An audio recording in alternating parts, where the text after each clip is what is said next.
नमस्कार, आप देख रहे हैं 4 PM। मैं हूं आपके साथ सिमरन।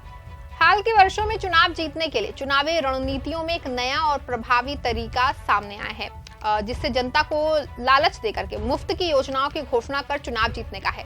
बता दें कि सत्ता में काबिज होने के बाद सत्ताधीश जनता के लिए कोई भी काम नहीं करते हैं, जिससे कि आने वाले चुनावों में अपने काम के मुद्दे को लेकर जनता के बीच में जाएं और जनता से समर्थन की मांग करें।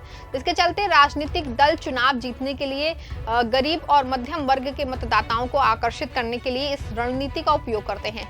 इस प्रकार की योजनाओं के जरिए सरकारें विभिन्न वर्गों को वित्तीय सहायता देने का वादा करती हैं, जिससे कि वे चुनावी जीत की उम्मीद जताती हैं।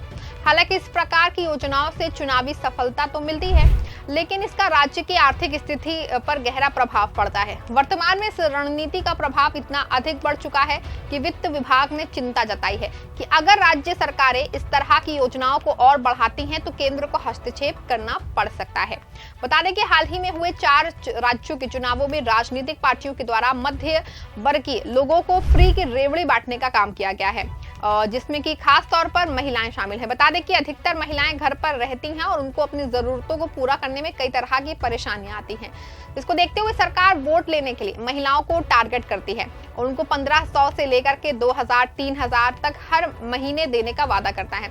वहीं चुनाव होने से पहले ही इस योजनाओं की किस्त जनता के खाते में जाना शुरू हो जाती है, जिससे महिलाएं बहुत खुश होती हैं और चुनाव के दौरान वो उसी रेवड़ी के मद्देनजर अपना मतदान जो है वो करती हैं। इससे सरकार तो बन जाती है इससे, लेकिन इसका बहुत बुरा जो प्रभाव है वो देश की अर्थव्यवस्था पर पड़ता है और राज्य के ऊपर कर्जा बढ़ता ही जाता है, जिसका खामियाजा आम जनता को भुगतना पड़ रहा है। बता दें कि राजकोषीय घाटा तो बढ़ाने के लिए महंगाई बढ़ती जा रही है, जिसका बुरा असर देखने को मिल रहा है। बता दें चुनाव जीतने के लिए राजनीतिक दल जनता से तमाम लुभावने वादे करते हैं, वहीं 2-4 हजार रुपए के झांसे में आकर जनता नकारा सरकार को चुन लेती है और फिर सभी मुद्दा सिर्फ मुद्दा ही बन के रह जाता है।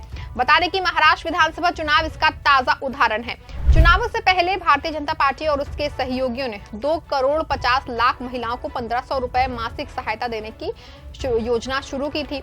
इस योजना का उद्देश्य ग्रामीण और आर्थिक रूप से कमजोर वर्गों को आकर्षित करना था। इसका परिणाम ये हुआ कि बीजेपी गठबंधन ने शानदार जीत दर्ज की, जो लोकसभा चुनाव में हुई हार के बाद एक बड़ी वापसी थी।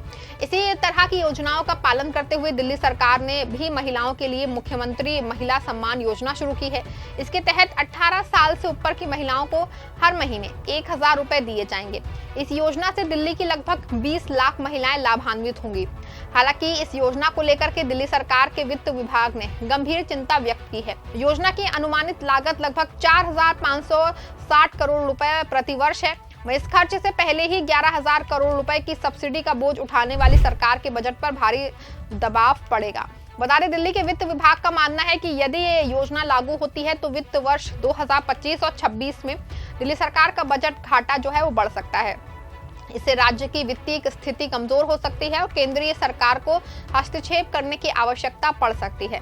दिल्ली को अन्य राज्यों की तरह बाजार से कर्ज लेने की अनुमति नहीं है और इसे महंगे नेशनल स्मॉल सेविंग फंड का सहारा लेना पड़ता है।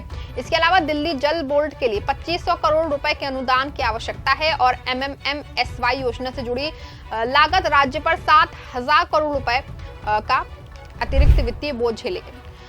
इन सब खर्चों के कारण सरकार के लिए संतुलित बजट बनाए रखना मुश्किल हो सकता है। वहीं राज्यों की बढ़ रही वित्तीय समस्याओं को लेकर विशेषज्ञों का कहना है कि इस तरह की योजनाएं हालांकि राजनीतिक दृष्टि से लाभकारी हो सकती हैं, लेकिन दीर्घकालिक वित्तीय स्थिति के लिए गंभीर खतरे का कारण बन सकती हैं। यदि राज्यों की वित्तीय स्थिति अधिक खराब होती है तो केंद्रीय हस्तक्षेप अनिवार्य हो सकता है। अंततः मुफ्त योजनाएं चुनावी सफलता दिला सकती हैं, लेकिन उनकी बढ़ती लागत राज्य के दीर्घकालिक आर्थिक स्वास्थ्य के लिए खतरे का कारण बन सकती है।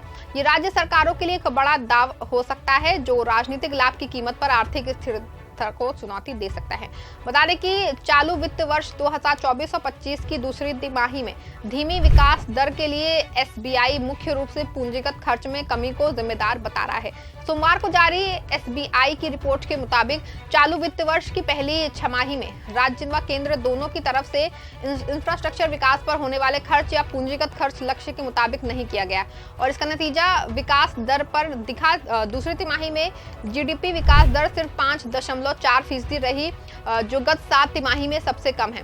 एसबीआई का मानना है कि राज्यों की वित्तीय स्थिति दबाव में होने की वजह से चालू वित्त वर्ष की दूसरी छमाही में भी राज्यों से पूंजीगत खर्च में बढ़ोतरी की उम्मीद नहीं की जा सकती है।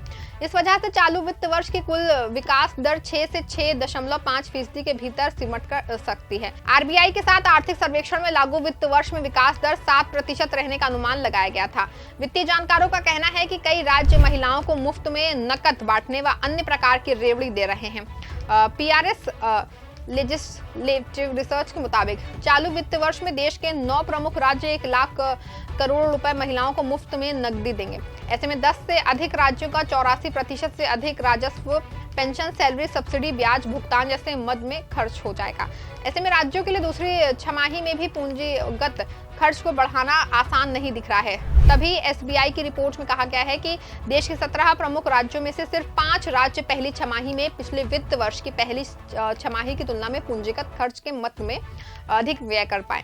वहीं पहली छमाही में 17 में से कोई भी राज्य पूंजीगत खर्च के अपने बजट अनुमान का 50% खर्च नहीं कर सका। यहाँ तक कि केंद्र सरकार भी पहली छमाही में पूंजीगत खर्च के बजट अनुमान का सिर्फ 37.3% ही खर्च कर पाई। बता दें कि चालू वित्त वर्ष में केंद्र सरकार ने पूंजीगत खर्च के मद में 11.11 लाख करोड़ रुपए का बजट तय कर रखा है। छत्तीसगढ़, हरियाणा, हिमाचल प्रदेश, केरल, मध्य प्रदेश, तमिलनाडु, तेलंगाना, उत्तर प्रदेश, महाराष्ट्र जैसे राज्यों का प्रदर्शन पूंजीगत खर्च के मामले में बेहतर नहीं है। बता दें, चुनाव जीतने के लिए मुफ्त योजनाओं का ऐलान राजनीतिक दलों की एक लोकप्रिय रणनीति बन गई है। इन योजनाओं के जरिए गरीब और मध्यम वर्गीय वोटरों को आकर्षित करने की कोशिश की जाती है। हालांकि इस रणनीति से चुनावी सफलता मिलती है, लेकिन राज्य की आर्थिक स्थिति पर इसका बहुत गहरा असर पड़ता है। वही स्थिति ये आ गई है कि वित्त विभाग ने चिंता जताते हुए कहा कि अगर जरूरत पड़ी तो केंद्र इस मामले में हस्तक्षेप कर सकता है। वहीं वित्त विभाग का मानना है कि यदि इस योजना को लागू किया गया तो वित्त वर्ष 2025 और 26 में दिल्ली सरकार का बजट घाटा बढ़ सकता है। केंद्र सरकार को भी हस्तक्षेप करना पड़ सकता है, जिससे दिल्ली की वित्तीय स्वायत्तता पर असर पड़ेगा। दिल्ली को अन्य राज्यों की तरह बाजार से कर्ज लेने की अनुमति नहीं है और उसे महंगा नेशनल स्मॉग सेविंग फंड का सहारा लेना पड़ता है। वहीं चुनाव जीतने के लिए राजनीतिक दल जनता को फ्री रेवड़ी का प्रलोभन देकर चुनाव आसानी से जीत जाते हैं, लेकिन कोई भी राजनीतिक दल जनता की बुनियादी जरूरतों की बात नहीं करते। कोई भी राजनीतिक दल चुनाव प्रचार में बेरोजगारी, महंगाई समेत समाज में व्याप्त तमाम तरह की जटिल समस्याओं को दूर करने की बात नहीं करता है। देश के 70% लोग बेरोजगार, महज 30% लोग ही रोजगार में हैं, जिनसे पूरे देश की अर्थव्यवस्था चल रही है। सरकार नए रोजगार की बात नहीं करती है और जनता को लालच देकर के सत्ता में काबिज रहना चाहती है और देश को कर्ज तले डुबोती चली जा रही है। बेरोजगारी की दर ने आसमान छू लिया है, लेकिन सरकार सत्ता के लिए फ्री की रेवड़ी बांटने का काम कर रही है। देखना होगा कि फ्री की रेवड़ी बांटकर राजनीतिक पार्टियां देश की अर्थव्यवस्था को और कितना गिराती हैं, या फिर आने वाले समय में रोजगार देकर देश की अर्थव्यवस्था को ऊपर उठाने का काम करती हैं। आने वाले वक्त में ये सब पता चल जाएगा। इस खबर में फिलहाल बस इतना ही। ऐसी तमाम राजनीतिक खबरों के लिए बने रहें और जुड़े रहें 4PM के साथ। धन्यवाद।